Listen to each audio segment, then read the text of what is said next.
Gotta throw some respect on my name. Gotta remind these folks on the daily, cause I ain't really been myself as of lately. My mind's evolving and my heart is changing. Starting to see the world how it should be. It's positively sweet. You can talk with your hands as long as you want to and everything. But you ready? Okay, let's hit it. All right, get it. What's going on, everybody? Welcome to another episode from Boyz to Men. I'm your host, Terry, Mr. King. And today I got a very close friend of mine on this show that's going to brighten a lot of y'all's, how I put this, intellect on a lot of different topics that most people are scared to talk about or have this conversation about. But if we don't have these conversations, we can never get past these barriers. So I'm going to allow my friend himself to introduce himself. And after that, y'all in for one hell of a show. Hi, y'all. I'm Hunter Lyons. So I'm a lot of things. You want me to talk like life story? Tell them, matter of fact, tell them a bit about your life story. Tell them about the many things you're a part of. Yes, sir. And matter of fact, just tell them about the many things you're a part of. We're going to get into all the other stuff a little bit later. Okay, so I work at the University of West Florida. I'm getting my master's degree in being a higher education administrator, so what I do currently. Yes, sir. And I'm involved in a lot of different things. I was deeply involved in SGA. Yes, sir. In undergrad. I did a lot of student activism. I'm a spoken word poet. A spoken word? Yes, sir. Yes, sir. I'm just kind of, I wear 1,000 hats. Hey, there's nothing wrong with that. I think anybody being productive, goal-oriented, wears many hats. Yeah, if someone told me they only wear one hat, I'm like, yeah, you're complacent in where you're at. So you're finding the things that make sense for you. You're finding the way to connect to people and do good in the world. Exactly. But let me go ahead. All right. So we was talking a little bit about life story. So you want to go ahead and give them a little bit of background about your life story? Okay. Yeah. So I'm from Ohio originally. Yes, sir. Middle of absolute nowhere, town of like less than 1,000 people. I'm about to say, what part of Ohio are you from? Jefferson County. So here's the border to West Virginia, physically right on the other side. Down the road through some hills and the foothills of Appalachia. So that song, West Virginia, is talking about that little. Yeah, well, the West Virginia song is particularly obviously about West Virginia, but it's really kind of this like the Appalachia region. You know what I mean? Like kind of like this rural poor. You know, it's like there's this history of like resistance. You got like moonshiners. You got kind of like the unions. There were like all these big battles. So, you know, Blair Mountain was where all these people were trying to get unions, and the government came in, and they literally killed each other. The government killed thousands of people. It's a whole thing. But that's Appalachia. So, but I was only there till I was about 10. Okay. So when I was about 10, my dad had a lifetime of his own trauma. Yeah. And he said, fuck this place. He said, fuck this place. There's nothing to do. All you do, I love back home. Yeah. I'm glad that I got out. Because it's a thing where living in such rural poverty, all you have access to is shooting animals, watching football, and drinking beer. That's their entire lives. Welcome to the South. and they connect sometimes to other things, but it's a thing where if you want to go do the other things that make a community, you got to drive an hour. We want to go to Walmart, hour and a half drive. We get like a convoy. We roll up to Walmart with like 2 cars and like load up a month's worth of food. We had a gas station. That was the only thing in the town. When I was real little, we had a little grocery store. There weren't enough people in the town. People kept moving out. Yeah. All they had was a gas station by the time I moved. So you got to think it's a very different lifestyle. The only school was an elementary school. My brothers, thankfully, I didn't have to deal with that. My brothers had like a hour drive to their school because they were older. God damn. Yeah, so it's a very different lifestyle. I enjoyed it. I look fondly on like jumping off of railroad tracks into rivers and like good old country boy shit. And like like climbing through graveyards and doing dumb shit with my homies. You know what I mean? Like I enjoyed it, and I had some friendships. I was a child, but I enjoyed it. But I'm very glad that I got out. So my dad said, we're gonna give up this mountain of crap, and we're gonna move to Florida. Everyone's moving to Florida. We're gonna move to Florida. They don't. I find about they're doing the same thing right now. Everybody moving to Florida. Precisely. So when he was in the Navy, he liked Pensacola. He had training here, so he said, "This is where I'm gonna zoom in, and I'm gonna get out of here, and I'm just gonna move to Florida and make it work." So we came to Pensacola, the west side. We ain't got money. In the hood. But I loved it. I mean, I don't know. There ain't nothing wrong with that. It's a beautiful community. Fact. Now, does everybody have roofs? No. No. I mean, you just be driving down the block. Yeah, there's shingles missing. There's whole roofs. It'd be what it be. It'd be a whole size of houses missing. Yeah, it'd be what it be. I mean, people are struggling, right? But Fact. it's I love my experience on the West Side. Unfortunately, my dad had a lifetime of medical issues. Yeah. He was exposed to Agent Orange during his time in the Navy. Oh shit. All sorts of shit. He passed away like very soon after we moved. And my mother has a series of mental illnesses. Love her to death. I would die for that woman. She is the best mom I could ask for in any lifetime. Yeah. She struggled with her own issues, and it became a thing where I went into foster care. Yeah. And that was even worse. You know, and it was kind of this cycle where the system of care is designed to get you back with your family. Yeah. So you're taken from your family. They want to get you back. And I was a very charismatic young man. So I'd roll up to court in like a suit that was that did not fit me, and I'd be like, Your Honor, I want to be back with my mom, and here's my 40-step plan, and I'm gonna make it work. And I'd get back with my mom, and she would have a crisis, and I'd go back into care, and then it was just this repeated cycle over and over. And my mom was doing the utmost that she could, but she was not set up to succeed. You know, as a woman with disabilities, all of these things, she just did not have the resources she needed to get to a good place in life at that point in time. And you got to think, she spent a lifetime leaning on my dad, who handled so much. And then without him, she suddenly had to be this single parent and to learn all the skills that she did not learn because those were the things that he handled. So that was tough. And foster care was hellish. There were a lot of dark moments. I think back to like, there was this one time I was in this one placement where I was just on an air mattress, which happens. Yeah. You know what I mean? In like the spare room of this woman, and she did Avon. She was obsessed with Avon, and she had this mountain of boxes next to my air mattress of heavy shit. And I'm just lying there. It's 2 a.m. because I never sleep. I have a horrible relationship with sleep.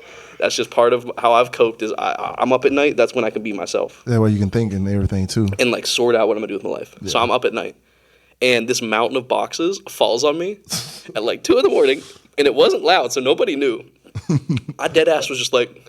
Because I was like 12. I didn't know how the world worked. I thought I would like suffocate. So I'm just sitting there like, okay, cool. I'm gonna just die. I'm just like sitting under this mountain of boxes. Like, oh, it's fine. It happens. And then bro, eventually, like they come in, they're like, what are you doing? I'm just like, nothing I can do. These boxes are too heavy. I'm just stuck. So I feel like that sums up the foster care experience, frankly, in a nutshell. A whole bunch of boxes laying on top of you that you can't move. Exactly. It's a good metaphor. But I will say my last placement was kind of that refuge that I needed to get me in life. So it was this very wonderful, all of a sudden had a black mama. And it's always the black mama that take care of and make everything good. Yeah, and Sunday dinners and all the family was just the sweetest people in the darn world, Facts. And just she taught me how to make all this delicious food. I mean, changed my life, got me on a good path, And then, I'm like, well, I kind of wanted to go in the military, and I was like, never mind. Trust me. I mean, I had heard from all my homies that went in, like all the lifetime of like psychological horror and abuse and military. I mean, military's military. But that's the reason why I'm making this show, because look, I deal with a lot of stuff that just from my little time in the military is It's a strain. I mean, I could tell that my dad still carried the weight of his service. I mean, it literally, frankly, killed him. That's why I mean, my mom gets benefits as a result of that because it was due to his service, his exposure to Agent Orange and different things of that nature. That's crazy. So that was a thing. And I was kind of like, okay, so what am I going to do? So my caseworker, he says, Hunter, you get free college. I'm like, I get free college? I never thought I was going to go to college. Frankly, I thought I was going to die before I'm 20 years old. What the hell? So I'm like, you know what? This college thing seems like kind of dumb because I hated school. Public school is a joke. I loved my school. Fact. I had some teachers that changed my lives. 90% of the teachers. Made you say fuck school. Well, they weren't set up to help us. Yeah. They didn't have the tools that they needed to deal with what was going on in their lives, to show up for us and mentor us and help us grow. Ooh, damn. I ain't never think about it like that. So I think of, for example, I wanted to get out so bad of foster care. I wanted to be on my own. That I was a junior in high school, and I said, okay, I can graduate early. So I said, I'm taking my junior year classes, and I'm going to take the online classes. So I'm taking these 4 classes, and I'm going to take online classes, and I'm going to do my junior and senior year at the same time. And I did all of that, and my guidance counselor did not believe that I could do it. So I was telling her, I was like, ma'am, I'm going to do this. This is my crazy plan. I'm going to make it work. If it don't work, we'll deal with it. Yeah. She could not care less. She was like, whatever, get out. And this is at Pine Forest High School. And I love Pine Forest, but that was my experience. I understand. And then the end of the spring comes around, and I'm like, ma'am, I passed all my courses. I'm finna graduate. And she's like, huh? Because she didn't register for me for graduation. Yeah. So I had all my homies that were seniors. I didn't get to walk with them. Oh, so all of that was taken from me because my community was not set up to support my specific situation. Ooh. And they did not treat me seriously. However, I still got to walk. It was me and 10 other dudes in the Pensacola High School auditorium, and it was the most awkward 15-minute graduation ceremony in the world. Like the one you see on the TV show. I'm saying, I was like, you know what? It's something. I'm gonna celebrate it. Yeah. I'm gonna enjoy it with my people, and I have my people show up with me. So it was different because all of a sudden I'm like, oh, like I got a life. I'm not gonna actually. I'm actually becoming an adult, and I'm not gonna die. you accomplished something. That's what I was saying. So I was like, you know what? I'm gonna go to college, and I was like, frankly, I know this is gonna go horrible, but I'm gonna try my best anyway. But I think that's what life too. Most people don't. They look at it like, your expectations are down here, and exactly. You're like, if I don't think nothing's good gonna happen, frankly, if nothing good happens, oh well, I do that. And then if good things happen, I'm like, oh, exactly, that's cool. Exactly. Most people. They scared to even take that jump. And that's what I'm saying. It's horrifying because I was sitting there. I'm like, okay, well, like, what am I going to study? And you have no clue. You're a child. I mean, 18-year-olds are children. You don't know your identities. You do not know your goals, your values. You're forming the core bits of who you will be for the next 80 years. We live long. People live to 80, 90, 100 years old now. Facts. And I'm saying by the time we're 80, they'll probably live to 120, 140. Damn. You got to think. Medicine is advancing. So my point is, damn, you have no clue who you'll be when you're 40. Because when you're 40, frankly, I think at that point, you're at a point where you're like, you've settled into who you will be for the rest of your life. Yeah. It might change a little bit, but most people, you're going to have found the routines and the identities that form who you are. Exactly. So college, to me, I didn't take it seriously, but I realized very quickly, I came in and I was like, wow, they actually treat you with respect here. It's the first place in my life where I'm being dignified and welcomed and included. And I'm like, people actually want to hear what I got to say, and they want to include me in things. And I'm like, my professors are actually nice people that don't make fun of me for showing up to class late. And like high school, I would sleep in class. I never slept at home.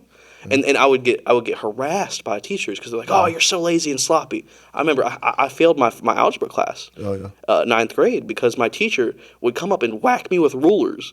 And she'd be like, Hunter, you never do your homework. I'm like, you know what happens when I get home? I get beat. I ain't got time to get homework. I'm busy getting beat. And then I was like, then you come here, I come here and you beat me too. That's what I'm saying. I needed a hug and some resources. But see, I got that. I think at 8th grade, I had this one teacher. His name was Mr. Ewing. Changed so much of my trajectory. He didn't even do much. Him and another Miss Jacobs, they sit you down and they see what's going on and they personalize the way that they're supporting you and they show up when others didn't. That changed the trajectory of my life. Just showing up.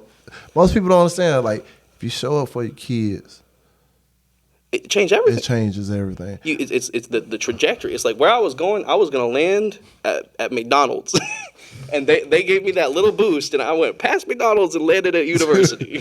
Hey, sometimes it takes just a little boost, but shoot. But no, so you failed algebra. Mm-hmm. Well, and but my point is, so at college, it wasn't like that. I had like professors that were like actually being like good people to me. Because most people don't. I remember when I first came to college. Mm-hmm. I looked at the way that you was looking at it at the beginning because I was like, man, why am I here? I just need this degree. Let me get in, get out. The only reason why I even went to college in the first place, I was about to be a Marine. Mm-hmm. My mom would not sign the papers because at the time I was 17, and I had shoulder surgery during the basketball season. So there was a lot of waivers I had to go through and like different things. I was still in the healing process. Mm-hmm. So knowing the circumstances, I was like, all right. My grandma was like, I don't want you to go. She's like, go to college. Go to college. We'll pay for it. I was like, but that's the only reason why I didn't want to go to college because I was like, man, I'm not about to have my family pay for it knowing. Well, and that's an opportunity so many people are not lucky to get. Exactly. And that's what, for me, I was in the same spot. Yeah. Funnily enough, I was fit to enlist in the Marines as well. I had signed and everything. I had a date. I was going to PT 3 times a week. I was frankly deeply unhealthy, and also I would not have made it. However, I think that the recruiter would have beat me into shape if I really wanted. Yeah. But it came a point where my caseworker sat me down and said, Hunter, The state of Florida is going to pay for your college because you grew up in foster care. Yep. And this is a time thing. And if you go into the military, you're not going to get that. I'm like, oh, well, let me get that. I'll take free college. I'll take free college for $200, please. That's what I'm saying. And so it came in, and all of a sudden, it was this 180 to where I was like, whoa, I can actually think about more than just survival. Because when you're in survival mode, you are not. You're purely like, where am I sleeping? Where am I eating? You never get to think, where am I gonna be in a year? Who do I want in my life? What am I building? What am I leaving behind? Yes. And that was the first time in life where I could have those conversations with myself. And it changed everything. So I got to sit down and be like, I'm not the only one dealing with these things. Yeah. All of us are being just bombarded, just dealing with these endless crises in our lives. And I got to say, well, how do I help? How do I find my peace? You know, how do I chip in and battle these structures that hurt us? Facts. Because that's trauma.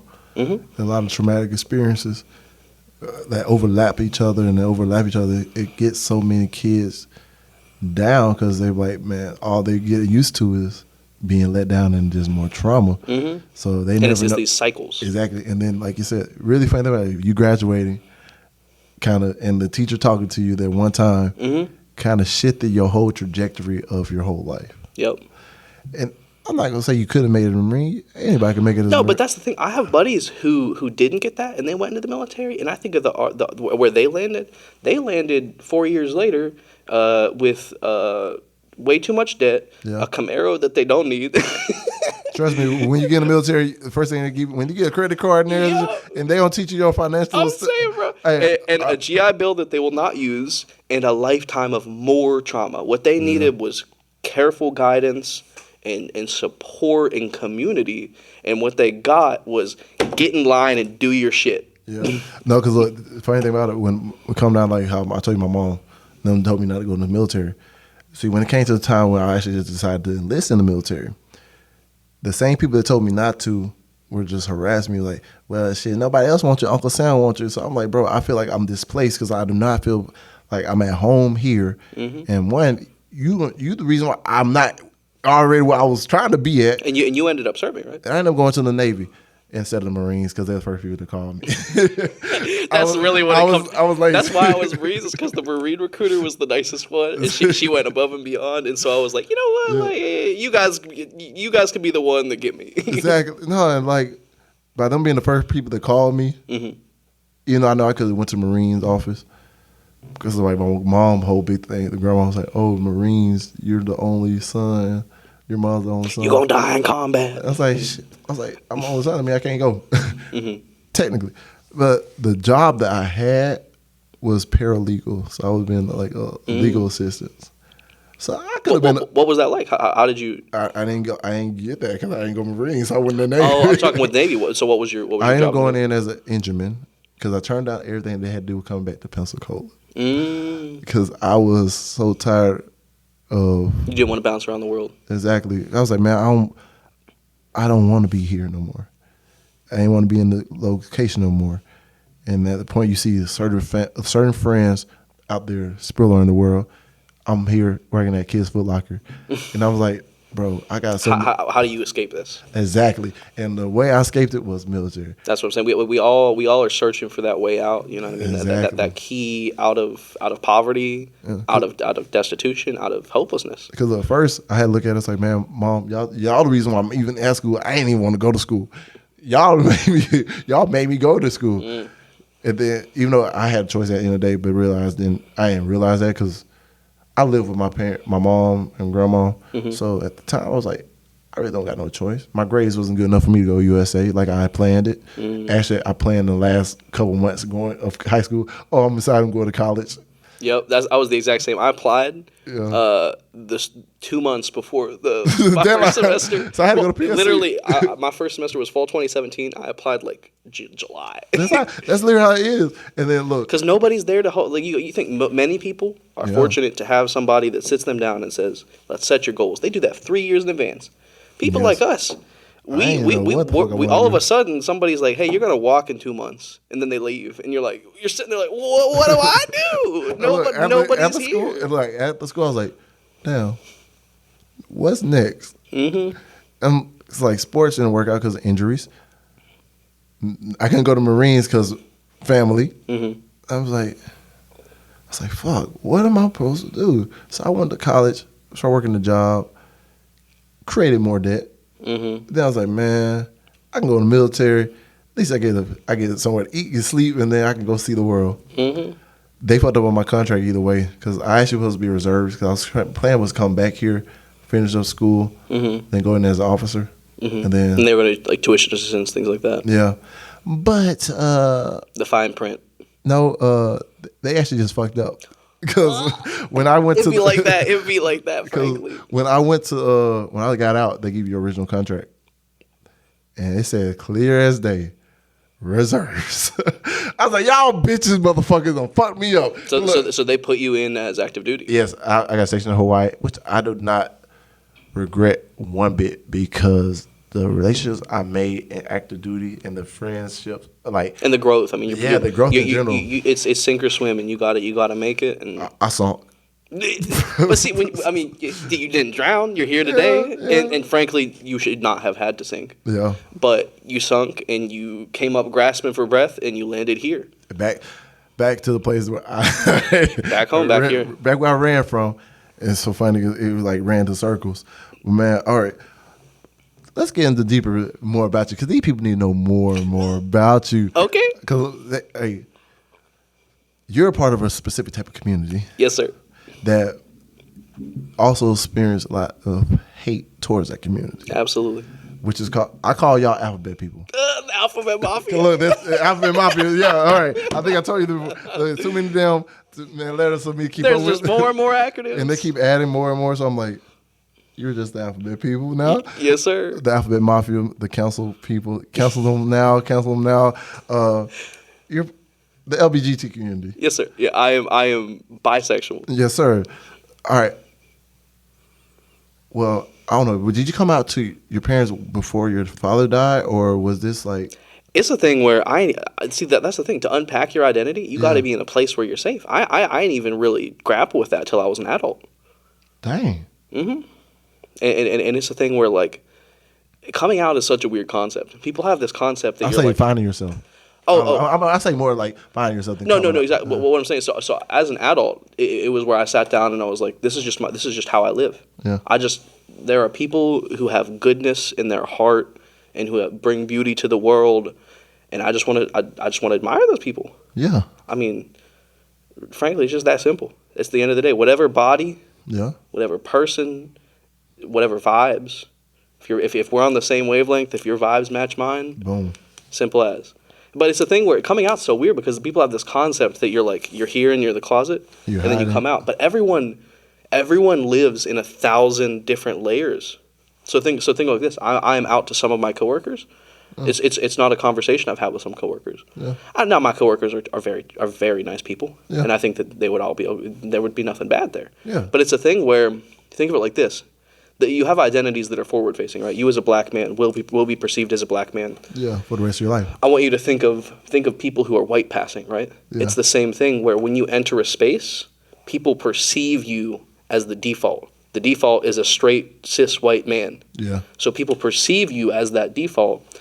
And so when I enter a space and I have a beard and I'm perceived as this masculine person, people and so on and so forth, people just simply perceive me as masculine white man. Exactly. And that is the perception. And so that becomes the way that in every single space you enter, you have to think about and keep this mental log. Is it safe for me to be known as who I am here? Am I known here? It's like you have like a spreadsheet in your head of like, oh, this person knows, but this person doesn't. And also when I'm here, I think I can say it here, but when I'm out here, I know I cannot say it.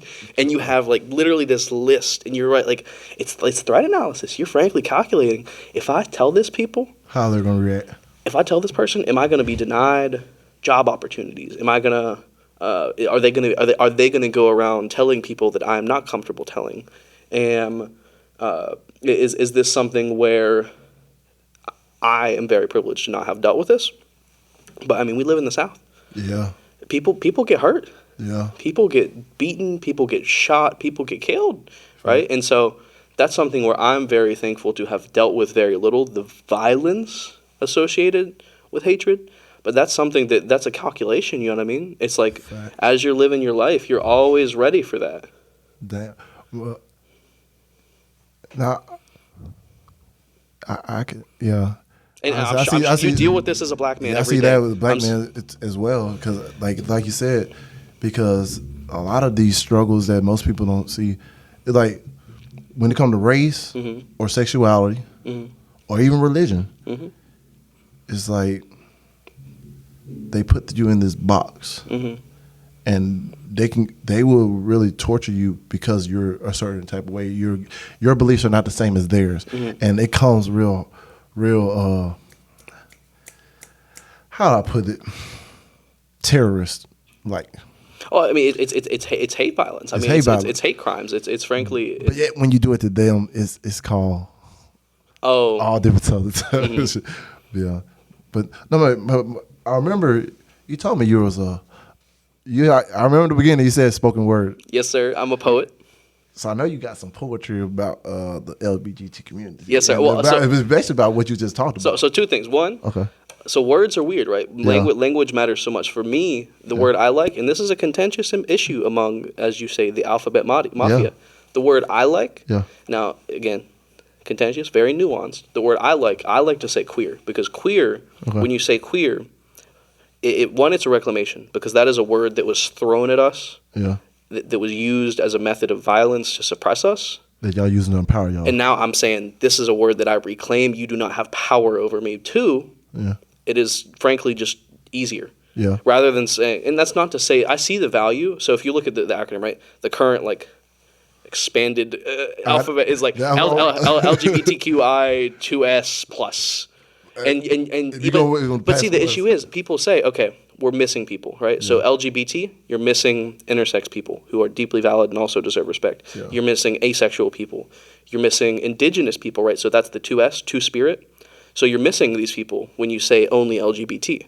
But that's why I find value in queer, because queer is everyone. It's anyone who is not just a straight cis person. Well, damn. Hey, so from now on, I'm not gonna call nobody alphabet people no more. I'll call y'all queer. But think about it. See, that's hard. You gotta watch that's where it's a thing where you kind of got to negotiate it in the spaces you're in. So you say, so when you're talking with people in your life, you say, how do you prefer to be referred in this way? Yeah. I, frankly, in the spaces I occupy, in the internet spaces, in the activist spaces, we all use the word queer. Okay. But it's a hard thing when someone else outside is where as an ally, you kind of have to be very you have to cautious, that extra attention, because you have to think, what is someone's relationship to this word? It's the same thing with all slurs. Yeah. So if you're in a space and let's say you have a friend who came out to you, and you say, when we're talking about this, how do you want to be? How do you want me to address it? Yeah, and many of us feel empowered by the word queer. Some people don't. So that's where it's hard, because it's like there's layers. But you were saying poetry, so I do have a poem.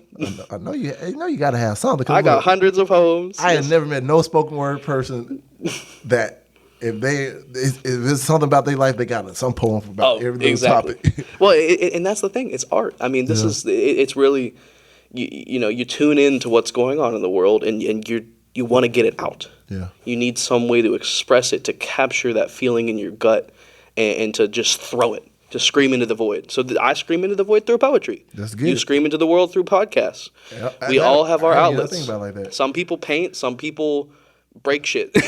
You heard about that, where people go to they pay smash rooms? Yeah, they go and they pay $50 to smash some pots. I really want to go and see how it feels. It sounds therapeutic, to be honest. Exactly, because breaking stuff, instead of me breaking myself, I'd rather break something else. Get that energy out. Exactly. So this poem is a little it's a little much. So just a warning, y'all. You may if you gonna get emotional about this topic, you may want to skip past. Yeah. But and it's two part. So the first part is kind of this story, and the second part is then kind of zooming out and talking about what's going on. Okay. But again, just a warning, very serious subject matter. So, the title is Abnormal in America. And here we go. As I exited the convenience store, emerging into the cacophonous downpour, it seemed to the man by the door that my mere existence was an eyesore. So he approached me screaming, "We don't like your kind here." And there stood his friends smirking. They parroted his tribal cheer. My momentary internal discomfort was washed away by a wave of pain. I forgot some thought me a rodent. I longed for a life that was mundane. But I'm abnormal in America, a liability born in the wrong era, and according to them, a human chimera. Why did I dare to simply wear mascara? Then I opened my eyes and I saw blood on his hands. What a somber surprise to die by a stranger's hands. This is the story of countless loss to hate crimes and violence against the marginalized, the story of too many gay people, trans people, black people, so many more. I think of Zella Zayana, a black trans woman from Washington, D.C., but that is just one example of a hate crime against queer people, and there are many thousands more, like Mark Carson from New York City, who walking home from a night out was held up at gunpoint and publicly executed. Or Harvey Milk, the first gay city supervisor of San Francisco, who was assassinated with his friend, the mayor, by a political opponent. Or all the victims of the Pulse nightclub shooting in Orlando who went out to meet friends, or maybe even lovers, and never got to go home because of a murderous bigot. Or gay rapper Gypsta, who was attacked in the subway and beaten so viciously that not only could he never rap again, but he needed fucking facial reconstruction surgery. Or 11-year-old Carl Hoover, who after coming out at school and being harassed incessantly was alone one single night and hung himself. And 100,000 more bullied and beaten and battered because some believe this is a war and that none of us ever mattered. When you imply that being gay is a sin, or that it is bad, less than, dirty, unclean, unmasculine, feminine, degenerate, you are telling the murderers and the monsters and all those fuckers that it is okay for them to hate queer people as if we are abominations who deserve to die. So now that you know better, don't you dare just be neutral. That will make us lose another and another and another and another to suicide and to lynching and to execution and to murder. Because silence is compliance. Your neutrality grants permission to the oppressor. It looks the other way when we needed defiance and alliance. The only good way to live is to let love last. Because anything less than being an ally is vile, so stop preaching hate and living in the past. Then come and join the allies, rank and file.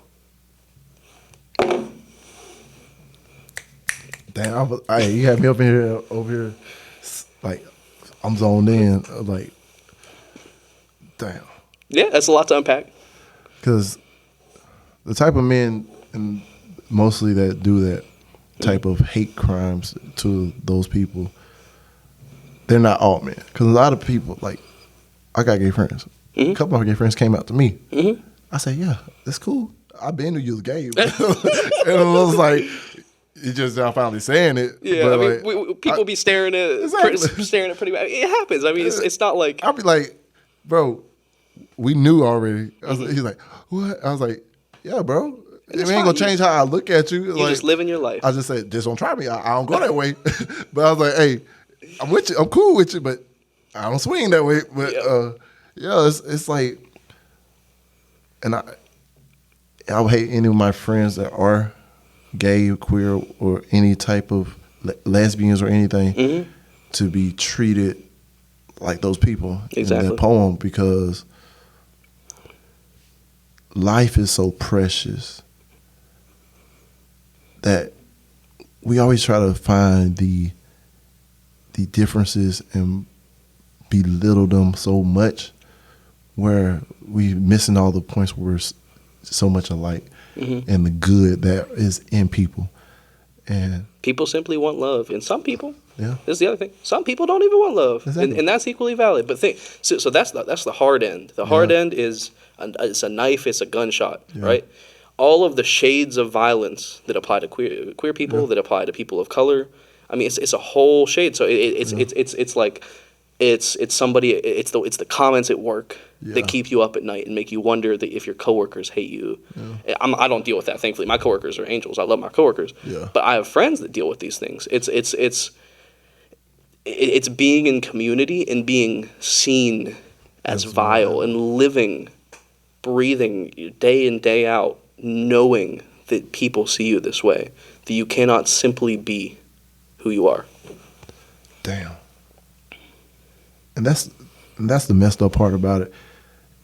People always focus on other people than focus on themselves. And if you focus on ourselves and we work on our own issues, stop pointing out everybody else's. Because, like, that's the thing about it. What you consider an issue to them is not an issue to them half the time. And that's just toxic as crap. Like, a lot of, I know there's such thing as toxic, how you say it? Masculine people out there. Men whose idea of men is frankly just based in violence and domination. Yeah, and some people try to say I'm a toxic masculine person. I don't know. I work out a lot, but I tell them I work out because I got depression. But no, exactly. Well, you find outlets to be happy. Because like it can, like, especially in today's society, it's so hard to know where you're at, especially as a man. What does it mean to be a man? Exactly. And this definition has changed everywhere. We all of us exist as men in different ways, in beautifully different ways. Exactly. That's why I'm like, there's no one definition of what a man is. But still, it's like you hear women talk down upon men, and you hear men talk down about women too. To be honest, and frankly, men be doing some horrible things. Yeah, same with women. All humans, do. Because look, yes, I know a lot of them that done some. Some of these women, I'd be like, y'all, be careful who you choose as your partners in life, because that's the real, oh my God. But the toxic stuff, like, yeah, it's crazy because people think a man is this, that, and the third. Well, it's like we're shown this image of like the 1950s husband, where it's like you're the man of the household and you pay the bills and you get the money and your wife does what you says and your kids do what you say and you go to work and you wear the suit and you're the boss, right? And we're in a society that says that's not fair. Yeah. Men should not be exclusively running the household. Parenthood is this shared, beautiful thing, right? Yeah. Children should not just be beaten. It's all of these different elements where it's like we've inherited what it means to be a man from people whose idea of manhood was very different, and there's all of these dialogues in our culture that are undoing that, and those dialogues are still going on, and and all of us are tuning into those dialogues and saying, what does this mean for me, right? So as a man, I think of our class. We had the class together. Yeah. The class I met you in. There were a number of very intelligent, wonderful women in our class. Yeah. I think of how little that they were able to speak up. Ooh. And I think of I ain't never think of me in the classroom. How do I create space? Because I'm talkative. Yeah, same. We talk a lot in class. We have things to say. We want to be heard. Yeah. They have things to say and they want to be heard. So I think, how do we create space and make our masculinity more safe and more healthy, so that we aren't dominating discussions. So when we're having a discussion, it's not us running the show, it's us saying our piece and them saying their piece and the next person saying their piece, and it's this healthy community dialogue. But I feel like I think our professor did a good job of creating that space. Yeah. Because I feel like half the time, like, you want them to speak up, but you give them opportunities, sometimes they don't even take it because like they feel like it's not a space for them to place for them to talk. Yeah. But I feel like that's what's so hard. It's so hard because like they've spent a lifetime where they have been told that their role in life is just to submit, stay quiet, step out of the way. Yeah. Because that's what misogyny is. Yeah.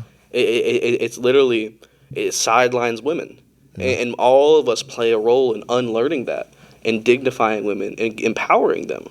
And I also feel like women also learn how to stop doing the same thing to men as well too, because a lot of women these days, they objectify men.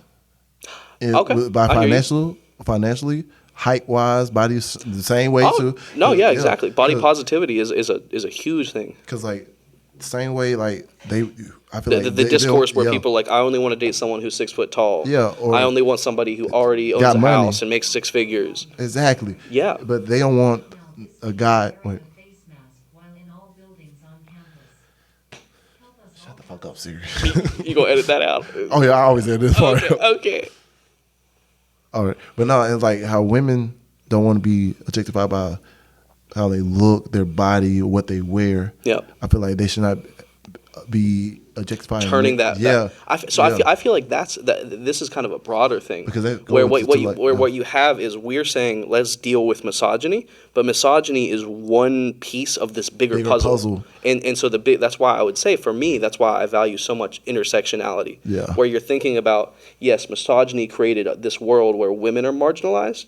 But men are also hurt by misogyny. Exactly. All of us are victims of this system. Like the way that a woman thinks of a man. Think of our emotions. We are taught that we are not allowed to feel emotions. Exactly. We live such many. And I cry a lot. Exactly, and there ain't nothing wrong with that. But many men live a lifetime where they isolate themselves. They have no space to express themselves. That's why people don't understand is the highest rate of suicide come from men. Well, see, and that's another part of it. Men are taught that we are strong.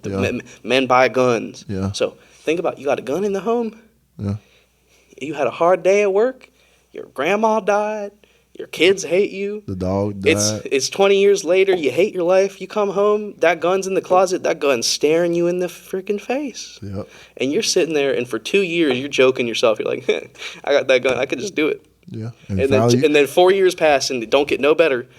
And that's how it happens. But the thing is, those people have needs that are not being met. Yeah. Those people need to be in community. They need to be valued. They need to be dignified. Yeah. And they need, frankly, the other part, their basic needs may not be met. Like housing, food, all of these different things. Their mental well-being, it's not being met. And it's that domino effect where it gets worse and worse and worse. And then you live life on the edge for so long, sometimes you fall off. Yeah. I've been there. Yeah. Because I know because in class you was talking about how you switched whole career fields. Oh, yeah, because I was so damn depressed. And like the man depression is so worse in this day and age.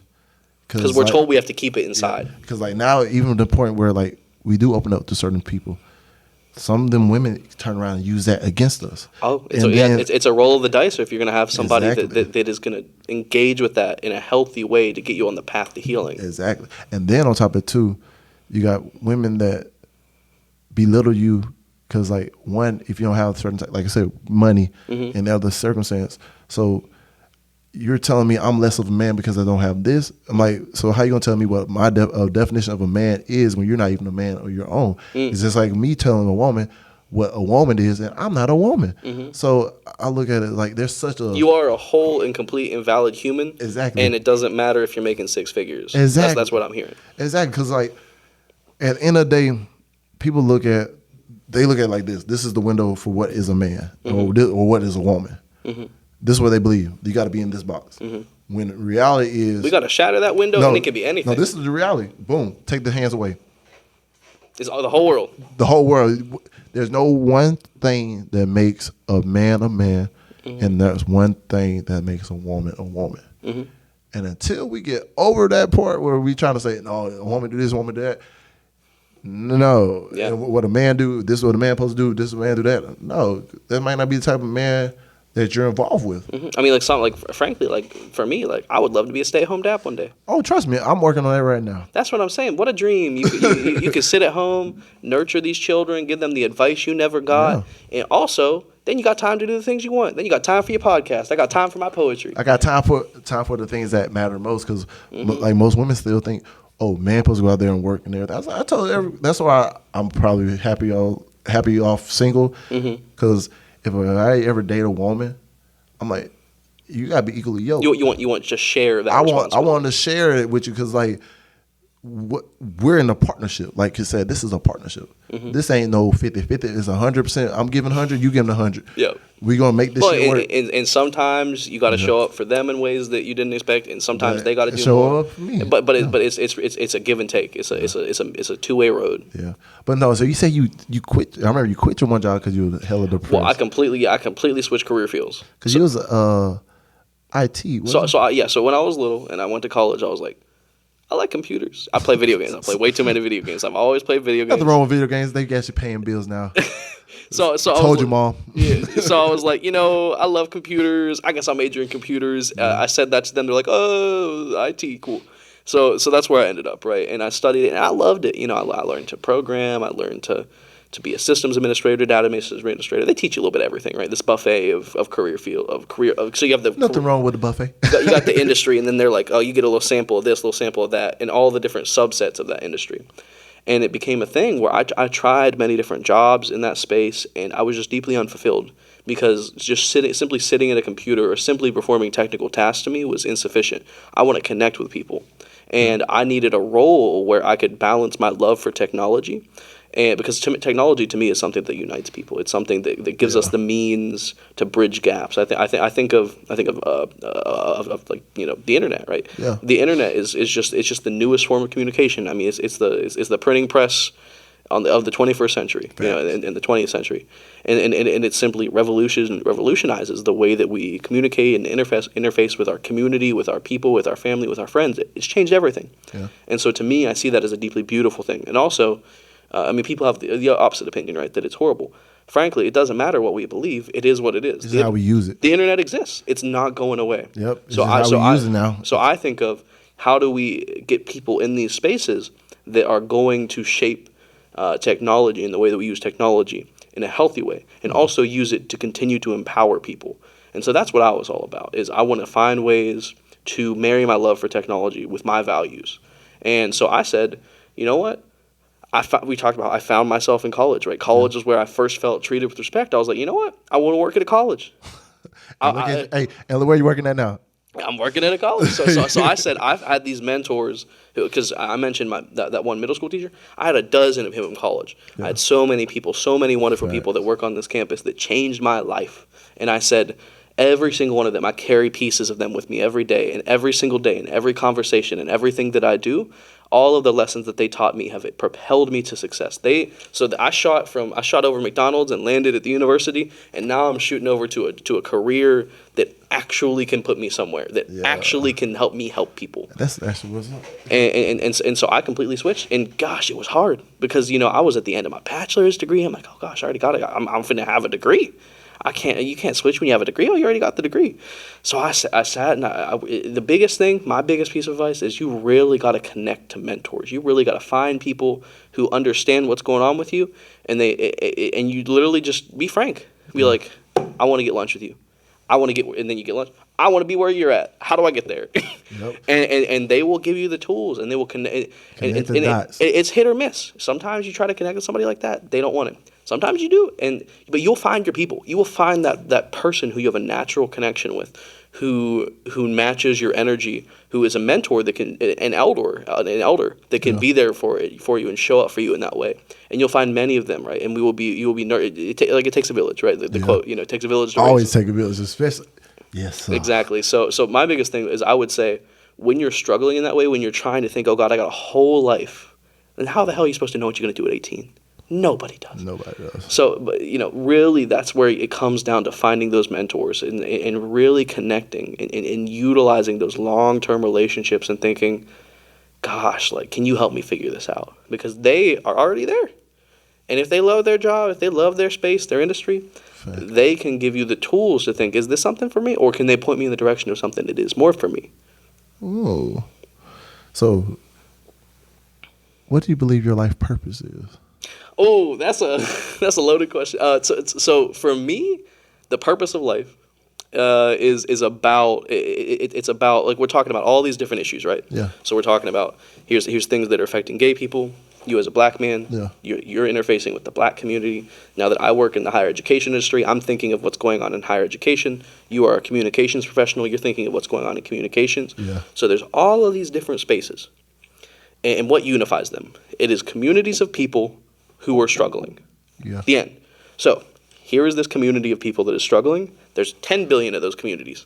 All of these spaces that we build that exist beyond us, okay? So you've got all these communities, all these spaces, and so I exist in these communities. Okay. I have all these little circles that I'm in. You have all these circles that you're in. Yeah. I exist in these circles, and there are a few things that can happen. I can simply do as I'm told and just deal with life, put my head down, accept what I'm given, accept the world that I'm given, or I can dream, right? And I can sit down and I can say, how do I change these things, right? So I think of, I think of the bigotry I've experienced in my life, right? I think of a lot of hurdles that I've dealt with as someone who's escaping poverty, right? I think of how many of the people that I'm in community with, struggle with food and housing insecurity, struggle with paying for college, struggle with escaping right? We talked about you got to find that way to get out. Yeah. So what I'm saying is, in all of our lives, we will be exposed to these things, and you have to do more than just experience it. You have to synthesize it.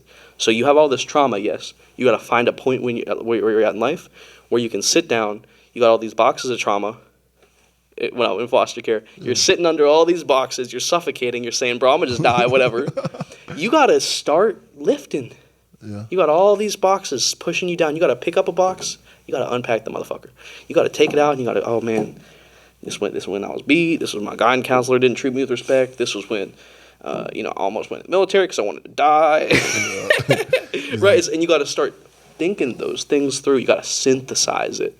And when you lie up at night and you're thinking, you will arrive at answers, and you will say, okay, I struggled so much, and there are other people that struggled. How do I reduce their struggle? How do I be part of bettering my community and tapping into the conversations? So I, as a higher education professional, I dedicate myself in everything that I do to focusing not just on inclusion, but on equity, on building spaces that empower people. And frankly, I don't have much power to do these things. I'm an entry-level professional. Yes, sir. But I think of the arc of my lifetime. Right? Yeah. I skipped McDonald's, I landed at university. You're going to be the president. I skipped all these things as I'm climbing the corporate ladder, right? Yeah. As I'm making waves in my life, every meeting I'm in, I bring this with me.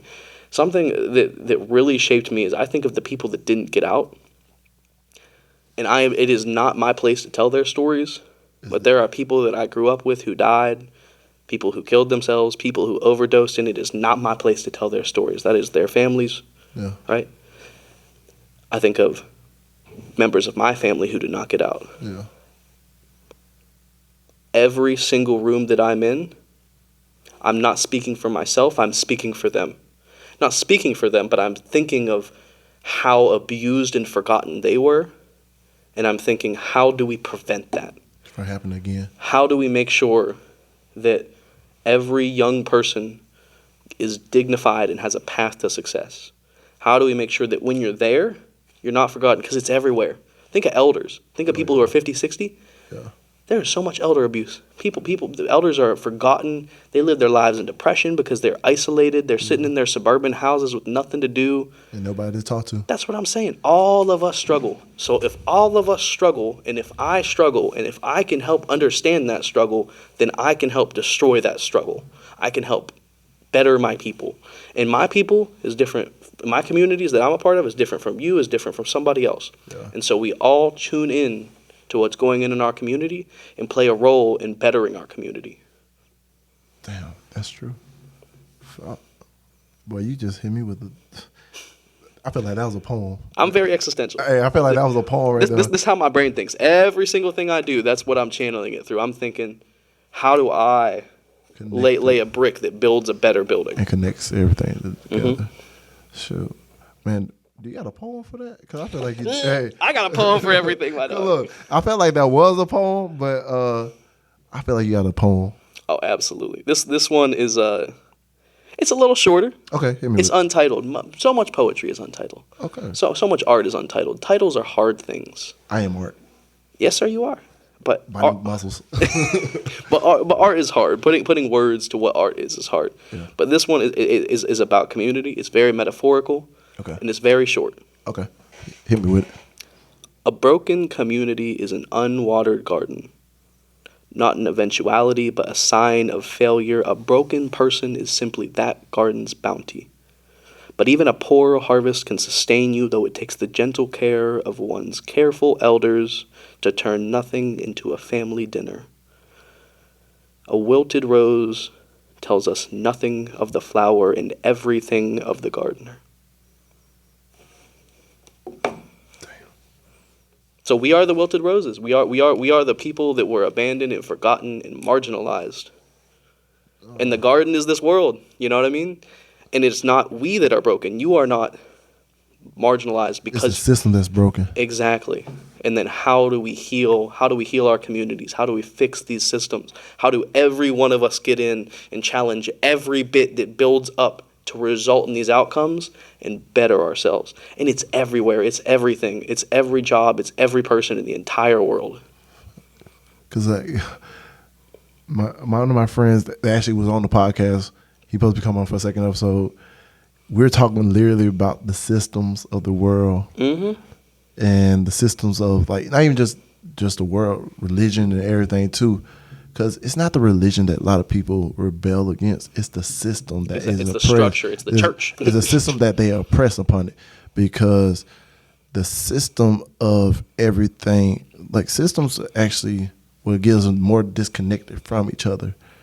So he was saying, if you actually take away these systems and actually treat others like how you want to be treated, which was the word and the message in the Bible, in the Quran, and every form of religious text, treat others how you want to be treated, you get really more connections physically than systematically with the.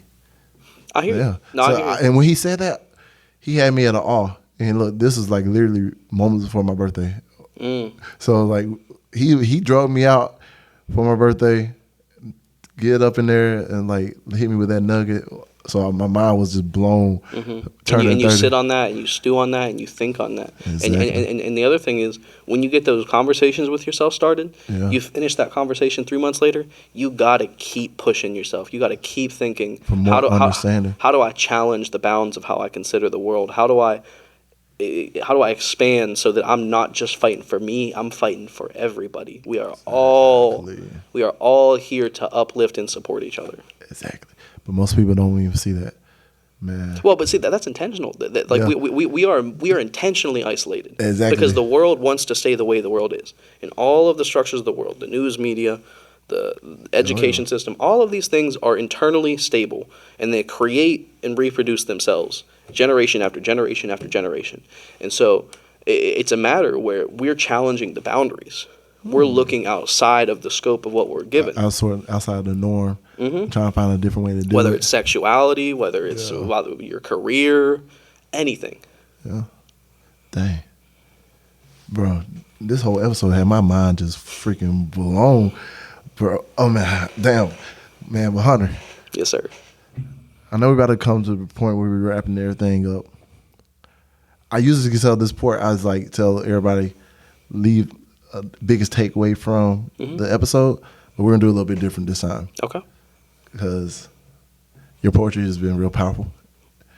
I was wondering, do you have a poem that could actually close us out, and then after that, I'll give my closing remarks. And I feel like I feel. Matter of fact, let me get my closing remarks first, and then we'll hit with the poem. And hit me with the poem. Yes, sir. And then we can go out that way. How about that? Okay. Man, so my biggest takeaway from this episode: stop the stereotypes and the labels that we put upon each other. Stop using it for hate, and embrace each other's differences, and spread more love in the world. Because without love, we give way to the hate, and when hate take over, we get more cases, violence. Exactly, and all the shades. This is not a place where kids and the next generation can grow up in. Because the more way we give way to hate, the more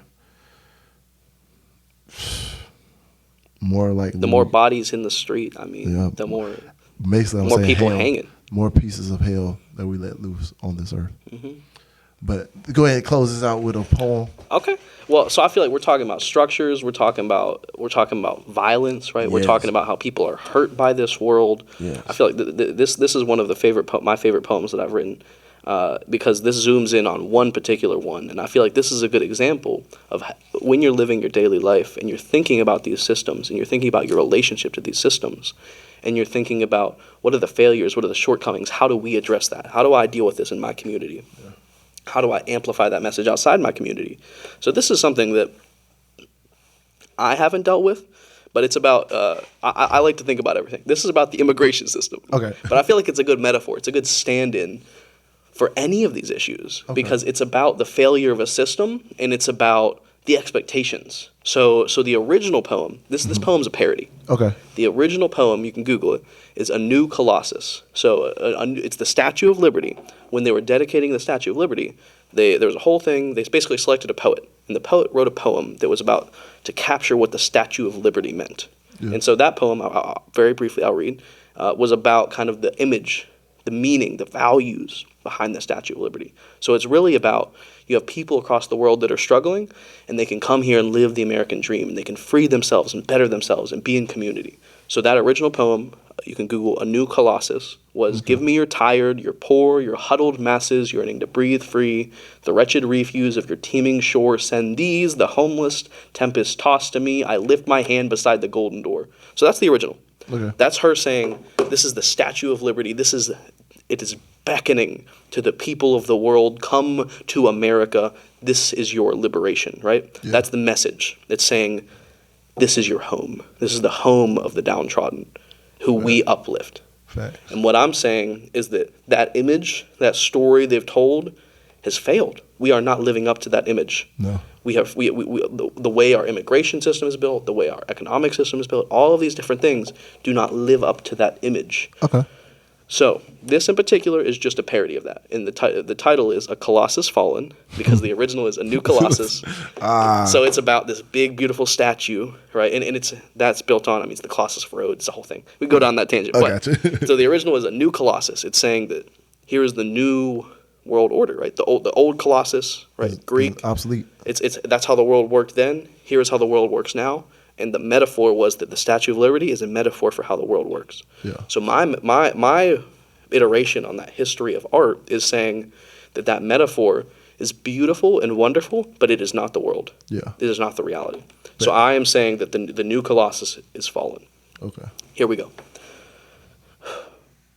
So, and just to clarify, the first, I'll say something, that's me quoting it, and then the second part is me making fun of it. I got you. Okay, so, give me your tired, so long as their visa hasn't expired, your poor, but just make sure they don't move next door, your huddled masses, but make sure that their skin tone passes, yearning to breathe free, first pay a naturalization fee, the wretched refuse of your teeming shore, only if their country of origin isn't at war, send these, the homeless, tempest-tossed to me, as long as they're a famous artist or have a PhD. I lift my hand beside the golden door, the door to a nation whose heart beats no more.